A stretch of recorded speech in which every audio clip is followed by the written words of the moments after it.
Dear listeners, welcome to another interesting session of Thinking Psychologist podcast. If you remember in the last discussion, we were talking about an experiment which was called the bat and ball. And the first answer that came to your mind if you had seen that video would have been 10 cents. The point that I was trying to communicate over there is that our mind has this inbuilt quality to come to decisions really fast and quick without thinking about it too much. And that is where the connection of how the new startup culture that we see is growing in India, as well as new entrepreneurs similar to like yours who are coming from the product owner field, product marketing and management field, as well as a couple of the salespeople who have come up and have seen an opportunity and trying to experiment their ideas out there into the world. How not trusting your intuition is a very, very integral part of that particular thought process, I would say. Interestingly, when I had put this particular video of bat and ball experiment out there, I got a response from a very interesting personality who is with us today. Shri, welcome to the show. Thanks, Aishwarya. My pleasure to be here today. Thank you, Shri. What Shri mentioned in one of his comments was, Aishwarya, that's a good point, but it's the counter intuition that led to a lot of great things into this world. That being said, we would like to ask Shri to elaborate more on this particular point and tell us what does he mean by this counter intuition when he's talking about, or he's also talking about that we cannot trust our intuition. And in the later part of our discussion journey today, we're going to talk about various paradoxes on innovation, how innovation mindset is coming in, and I will pull in my experience into the psychology into this particular discussion. Shri, the floor is all yours. Thank you. I think as I mentioned, intuition is helpful, but it depends on the context. When you are doing something repetitive where you have mastered the things and you are going to do the similar things, it's helpful. But when you come across something totally new, counterintuition is better to pursue. Actually, I like the concept that comes from Zen Buddhism. That's called the beginner's mindset, as explained by Suzuki-san, a Zen monk. Beginner's mindset is actually approaching the entire world like a child would approach, asking the basic questions, fundamental questions without any preconceived notions about that. Actually, I believe the beginner's mindset is that will create really path-breaking innovations and reset industries. Because electric bulb, for example, cannot be invented by continuous improvements of candle. And for an expert who has done candle making for 100 years business, he wouldn't believe that there is something new possibility that can create light. So that's what happens. Actually, you have to break the already made assumptions. So on that particular point, would you say a company, our ex-company, which is Bosch, which is a great company, and we got an opportunity to work together. So if Bosch is really good at making cars, the parts of the cars and cars, they would have never thought about Hyperloop. That's why people have changed from automotive to mobility industry. It's no more called actually automotive industry, but all people have realized we are in the business of mobility now, not in the business of making cars. I think that fundamental shift even Bosch did. I think that's the right move. Great, thanks. So going to the beginner's mindset, what I wanted to say is it's about open to every possibility. The statement Suzuki-san makes is actually in the beginner's mindset, there are many, many possibilities, whereas in the expert's mind, there are not many actually. So that is a curiosity that makes, and counterintuitive is asking probably the obvious questions, what we think are obvious. Things like, why is the sky blue? Led to C.V. Raman getting a Nobel Prize finally after inventing. Or why do things fall? Led to thinking and knowing about gravity. And actually, it's not only why, even why not or what will happen when some things are different is an example I would like to quote from Adi Shankara, one of the greatest philosophers out of India. He asks the question, will the sky be blue when you are not looking at it? Actually, this is a beautiful question of quantum physics, quantum science, actually. It gets into things of relativity and it gets into things of an observer influencing a system. So these kind of fundamental questions rock the foundation, what we believe is to be true. A recent example, let me quote. I was reading about Metaverse selling virtual real estate, renting virtual spaces, virtual malls, shops, or leasing them.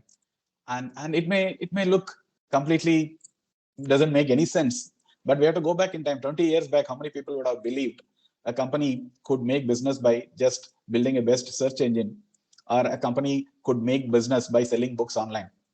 So those are the things. So the answer is, we don't know, 20 years down the line, this may become a business actually. Virtual real estate may become business. There may be, like we have got cyber lawyers or cyber crimes, we may have actually lawyers specializing in real estate business in virtual domain. So possibilities are immense, but if we close our mind, this looks stupid, this is not possible, then it won't happen. So beginner's mindset with looking at many possibilities is most important, and that's counterintuitive. So Shri, for example, let's say one of our listeners over here has had a brilliant idea. He's been working in industry for 16, 17 years. Mm-hmm. He's in the industry, understand all the processes, and he's finding ways. He's find one brilliant way to improve that particular idea. Okay, but being in the industry for 16, 17 years, it is hard for him to have that beginner's mindset. Is he at the right position to even take up that particular idea? Should he do it? Should he not do it? How do you tackle that innovator's dilemma at this particular point of time? So it's a good one because most of us go through in our corporate lives. We would have done something for 20 years and then suddenly we have to do something different. Actually, the way I would approach Aishwarya is about the mindsets of an innovator. What is required? One other thing is to get beginner's mindset is to unlearn and relearn, because we have learned many things and we have formed opinions, we have formed firm impressions. This is right, this is not, and this is not worth spending time. Actually, unlearning is most important. But there are many, many ways one can get into innovators' mindset. I would call it, one is mindsets of innovators, which we can elaborate few. And then another is actually systematic approach to innovation. Again, that sounds counterintuitive. In my opinion, innovation itself is a bundle of paradoxes. We can address that. You have to be systematic, you have to be creative. Both have to exist. So that's a way to approach. Develop these mindsets and develop the systems and habits and practices consistently. That's the way anyone can actually become an innovator. When you talk about mindset, that's where sort of getting the semi-pro skill of understanding psychology and how human brain works now, Shri, fits in really well. To tell you interestingly, Shri, I was I was visiting my wife's native because she's doing a startup and she has a lot of mentors. So I was there fortunately, and one of her mentors spoke to us saying that my wife's question was what products to pick up to sell. How do I know that I have to create these new products and this will be successful? He says that one way is to go and pick up any random product and start to sell it which you think you like. The second is to take a systematic approach and then take those decisions, and then there are multiple to do things. One thing that most people fall into that particular trap is saying that अगर मुझे पसंद है तो दुनिया को ही पसंद आएगा. So that's one of the biggest flaws of intuition that we're talking about here, that what you like necessarily the world might not like. And that is where, in terms of, we're coming back to the startup and our example that we're talking about, if you think about a particular idea and you think that it's going to be super hit, it's not that everyone is going to like it. And that is where the quick hypothesis validations and stuff come in. But even to reach that stage, we need to have that particular mindset that you are speaking about, Sri. Could you give us more examples around that? What kind of a mindset? What are the characteristics there? Sure. I think taking an example, what you said, what I like, the world will like, it is both true and false, actually. Many of the great innovations have occurred because you face some problem and you try to solve it. And then you think the world also will need such a solution. It is possible.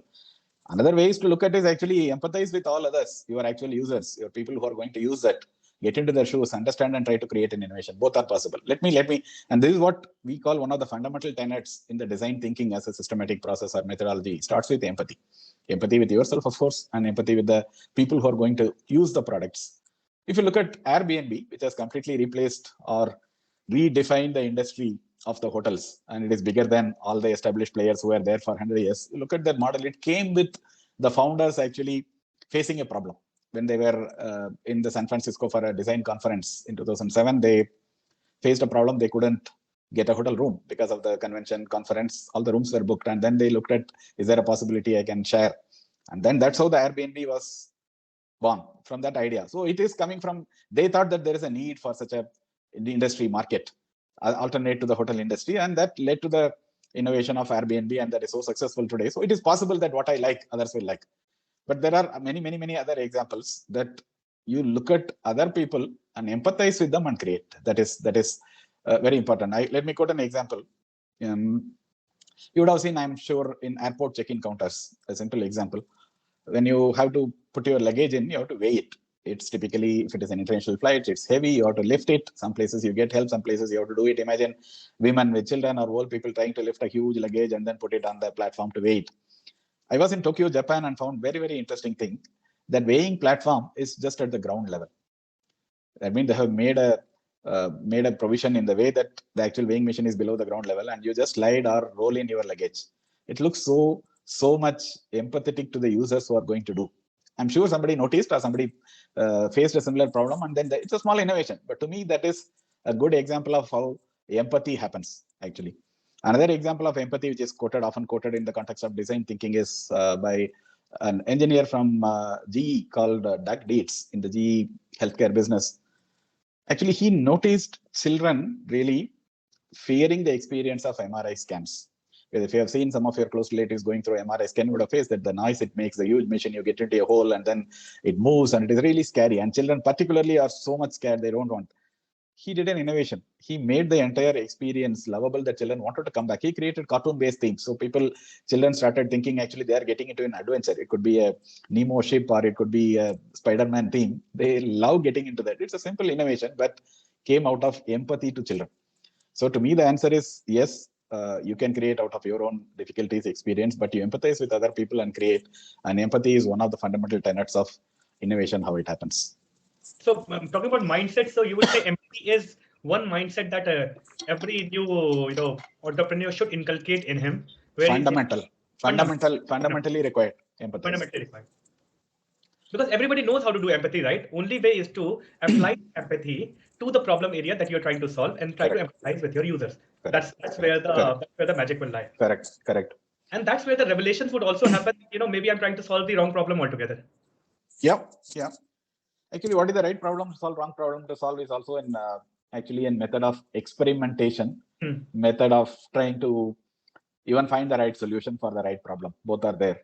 And that brings to the other point of experiments as a method of innovation, actually, because no innovation happens right in the first time.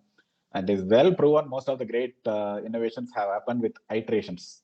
Actually, we know very well that Edison had thousands of, or at least 1,000 unsuccessful attempts in creating the electric bulb. And when he was asked by a reporter, actually, how did it feel to fail 1,000 times? He said, I didn't fail 1,000 times. The light bulb invention has 1,000 steps. Yeah. I think this is a very, very important mindset of experiment. At the same time, also keeping the end goal in mind and keep improving towards your stay focused on your goal and try to go. Because iteration and experiments with a reflection and learning out of that is what leads to successful businesses. Even if you take a modern day example of Amazon, they started with books, experimenting. Will people buy such things? That's the least risky thing they wanted to try, because if you read book reviews, then the experience of book is the similar. But now they are successful in selling clothes, selling grocery, which actually we feel requires a personal touch and feel and smell before you buy. But that is successful. The world is changing. But it started with books, but it took time. Yeah. So that is the way of experimenting step by step towards your final goal and making is another important mindset that is required. Shri, but this is a big debate as well happening for the bootstrapped startup ventures, for example, for young entrepreneurs. Okay, once you talk about the success is coming after 1,000 reiterations, and then someone would understand that I have to be in this game for a longer game, and then the second line of thought which comes is you have to know when to get out as well, So that kind of a dilemma is again very much hinging to our initial topic that we were talking about, as if you want to take those 1,000 steps, would you take intuition as a step to go toward the 1,000 steps, or you will do a data-driven decision making to reach towards move forward towards the I think the answer is there in the question itself. I wouldn't go with intuition, because finally the data experiment doesn't mean a blind experiment. It is actually experiment is conducted first writing down an hypothesis. That's a systematic way. What am I trying to validate? It's not an experiment without knowing what I want, or it's not to prove what I want. It is actually going with an open mind, but with an hypothesis. I have made an assumption. This is what people want to do. This is the problem people want to solve. Write down the assumption and create an experiment to validate that or disprove that and move on. And at some point you will know. It's always as I told, it's a balance. It's a paradox that you should know when to get out if you're not reaching anywhere. Actually, Shri, in my experiences of working with you as well, moving into different roles now, that is the best way to correct myself if I'm going in the wrong direction altogether. So look at the domain, understand the domain, create a hypothesis, and then go at the fastest and the easiest way to validate that hypothesis. Yeah. So that is the journey that gives you confidence that even I would have failed, I would have learned something, and I would have moved in the right direction. Yeah. So coming to this particular point again, Shri, talking about how it is difficult to trust our intuition and how we should validate each and every step want to achieve a longer goal. You were talking about certain paradoxes that you want to talk about. Yeah. But even before we go to the paradoxes, Shri, talking about innovation, and you have so many years of experience, could you give us a brief intro about yourself, how your journey in innovation has been, and then briefly talk to us about what you think innovation is all about? Sure. Let me start with Aishwarya. What is innovation in my definition? What I like. Okay. I like the definition that I read it in a book called Medici Effect It's written by Franz Johansson, is a Swedish American writer. Let me start with the definition of innovation. What I like is from the book Medici Effect, written by Franz Johansson. What he talks of is it's basically a creative idea that is new, valuable, and realized. I think each word has got really such a big meaning behind it. I think it's obvious creative idea has to be new to the creator and the world. No point in if I say, no, I invented or innovated on e-business, e-commerce that has been there for ages now, or if I do research on DNA, it is done already. It's not new. So it's not only new for me, it's new for the world as well. But important thing is it has to create a value. I may have a lot of crazy ideas. I think we would have seen a lot of such ideas coming, people publish. It has to create real value. And I would add a qualifier of creating a large value and touching a lot of people. You just look at the example like WhatsApp. All the technologies required for WhatsApp existed for long back. But that was a creative mind of people who created the WhatsApp, and it is, we can't imagine a life without WhatsApp now, right? So that's the way it has touched our lives, and virtually everybody in the world is using that. And so that is another thing. And it should create a value and for large number of people. And just ideas don't mean innovation, because that becomes a thought experiment at the most. Everyone I'm sure has got hundreds of ideas, but how to solve it, doing experiments systematically and trying to solve and then finally solving is where the proof of the pudding is. So I would say this is the definition I like, that it's a creative idea that is new, valuable, and realized. So with this definition, when we explore things, I would like to discuss about another important aspect of innovators mindset. Let me introduce, because that contextually it will fit very well. What happens is, where do you get creative ideas? Because there are people who are ready to implement, but one of the difficult portion is actually to get creative ideas that are really innovative, that are completely out of the box kind of a thinking.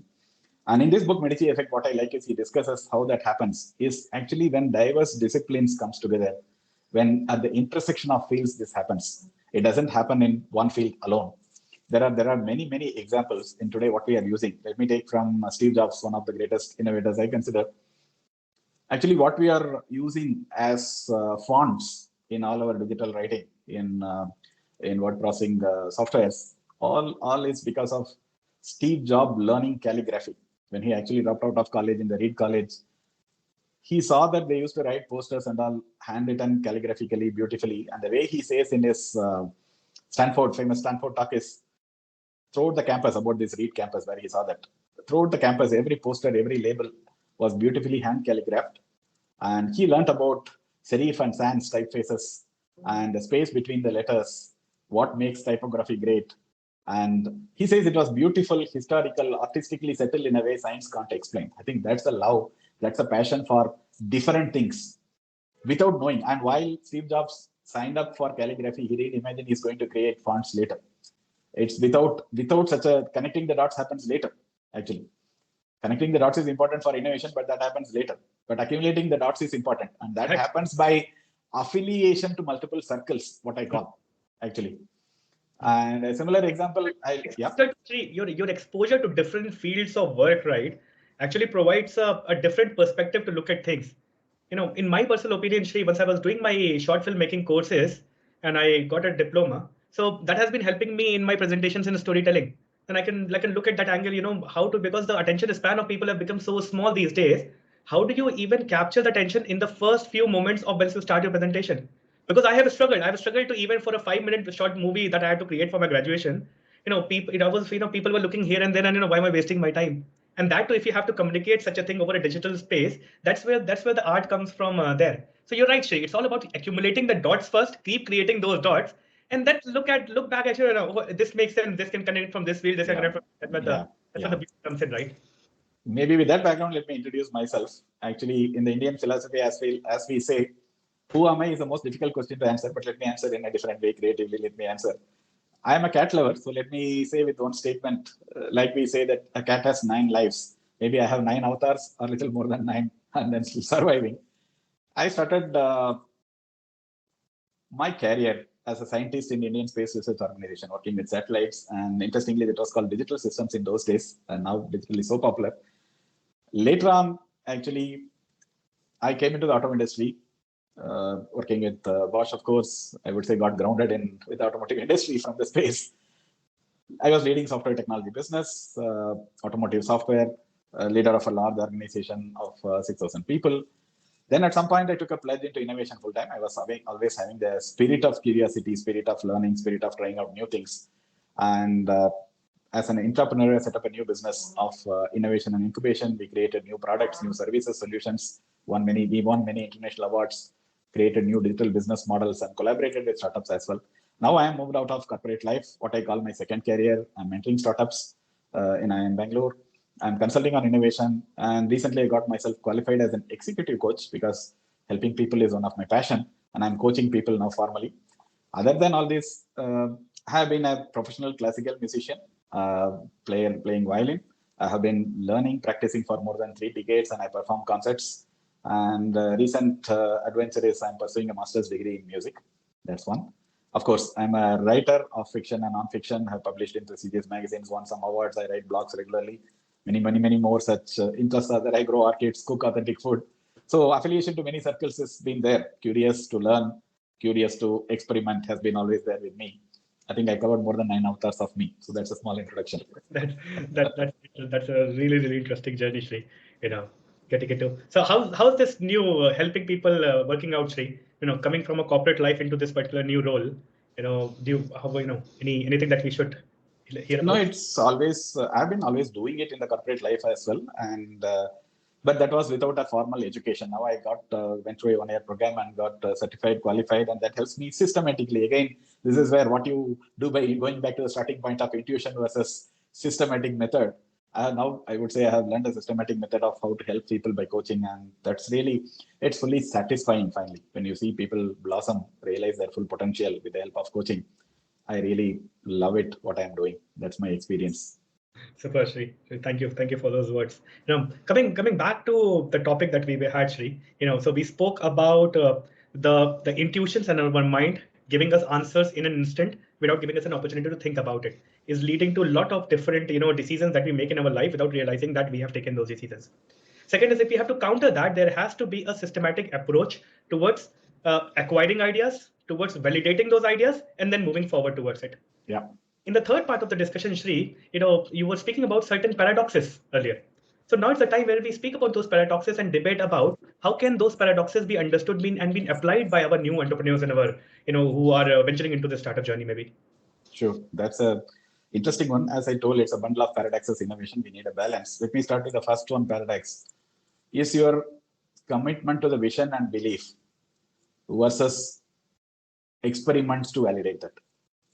What happens is actually no business or innovation happens without a vision, grand vision. And sticking to that for a longer time, that is required. Just a recent example, I was listening to Elon Musk's TED Talk interview, which has been released just a few days back. I think in 2013 or 14, he said that I'm going to sell 1 million electric cars, and that happened in 2021. That is the vision. But did it happen in a smooth way? How many ups and downs he has faced? That we all know that. Because at the time when the vision was set, there was no such product available in the market. With the vision of electric car that is performing like a sports car, and it has got the best of the gadget experience, and without range anxiety, you can go from coast to coast in US. That kind of a vision, to realize it took time. But at the same time, how many experiments have happened? So one side, you have to believe in your head that your idea is right. Other side, you have to question your idea with experiments. So this is the first paradox, and keep learning and redefining, pivoting, as we call in the startup language. To me, that is the first paradox people have to manage. And you have to have an investor behind you who can see the vision and is equally motivated enough to let you do those experiments. Absolutely. That's the ecosystem is always there. Supporting ecosystem is required. Yeah. Second thing that I've learned, Shri, is innovation can never happen in isolation. Innovation always, everyone has to come together. When you talk about vision, everyone has to buy into that vision, and that's where you can get that leverage or the mileage to even have the courage to experiment with it. Otherwise the thing is gonna just fall flat. Absolutely. Collaboration is one more important thing of innovation. It is required rather than doing individually. It could be collaboration in the sense of co-innovators with the ecosystem, with the investors. You require huge collaboration to move fast, because today's world, everything is happening fast. And if you need agility, you need collaboration. You can't do it solo. Right. Coming to the second paradox, what I call it's creative exploration versus systematic process. We talked about that. You have to be creative. Creativity means that just go revel in the ideas, think about different things, learn different things. And doesn't mean that you get lost in that, but you need a systematic process with the focus That's where I would say that systems like design thinking, lean startup with well-defined steps and methodologies help you to stay focused and to do the experiments in a systematic way and achieve. This is the second paradox. So you have to be creative. That means you open up your mind and look at all the things, but you need to be converging at the same time. Right. Yes. The third most important thing many people misinterpret innovation has got two aspects of one is inspiration, another is perspiration. Both are important. Otherwise, you can dream of a lot of ideas, but to really do that, realize that solution through experiments, through learning, through actually customer experience, and not only make a prototype, but make it to scale requires perspiration, time. So this is another paradox, because otherwise coming up with great ideas is one aspect, another is actually implementing them and seeing them in scale. So to me, these are paradoxes that any innovator has to balance. It's balance. It's not leaning to one side. If you are actually more focused on implementation, then you get lost and creative ideas will not come. And if you are a full-time dreamer, you won't be able to execute anything. So how do you balance? And this has to happen typically within the same person, or you need in a startup kind of situation, there will be one person who is creative coming with ideas and another to execute. Somehow you have to complement your thinking process, but innovation requires both these mindsets. Both these mindsets there, right? So Shri, on that particular point, I really like the concept of inspiration and perspiration. So inspiration can come from inside, can from outside world, and the perspiration is the one who is driving the vision. So you need to be balancing out both to be in order to be moving forward towards it. Any good examples, Shri, that you would have seen, apart from Elon Musk and the things that you spoke about in our local ecosystem? Any good examples that you see that have been able to achieve that? No, any business, Ashwarya, you see that has built to scale. This is always that's a struggle that has happened. It's not one or two. Any business to scale. Otherwise, making a prototype is easy. You will see so many announcements coming about demonstration done, prototypes done, but actually building to scale any product, any solution that touches lives, numerous hundreds of examples. That is always through a combination of inspiration and perspiration. So that's like coming to crossing the chasms, where we will experiment and do an MVP with a small set of people or early adopters. But when it comes to the mass market, the challenge is there. How do we really cross the chasm? It's always there. It's always there. So that is where, Shri, I think innovation is currently being adopted by the organizations worldwide as a layer before traditional, product development processes, wherein the organizations are able to de-risk and experiment with much more ideas faster with real customers in order to gain a focus towards, what have a surety around what I'm trying to build. See, that's another advantage of intrapreneurs in the organizations, if you talk actually, because there is at least some funding available. At the same time, the organization also protects if there is failure in terms of, because failure is unavoidable if you are doing real innovation. But that is where the balance with the process and system comes, where there are checks and balances that's happening. Are we making the progresses at the right milestones? Are the experiments proving or disproving your theory? That's where what I was telling. If you write down your hypothesis and do an experiment, you prove it is right or not. After that, actually, there is no big management decision required. You can decide yourself whether it is the idea is worth pursuing or you need to pivot. I would say that's the beauty of systematic innovation that happens. Sometimes the innovators fall into the dilemma of as well, falling in love with your own idea.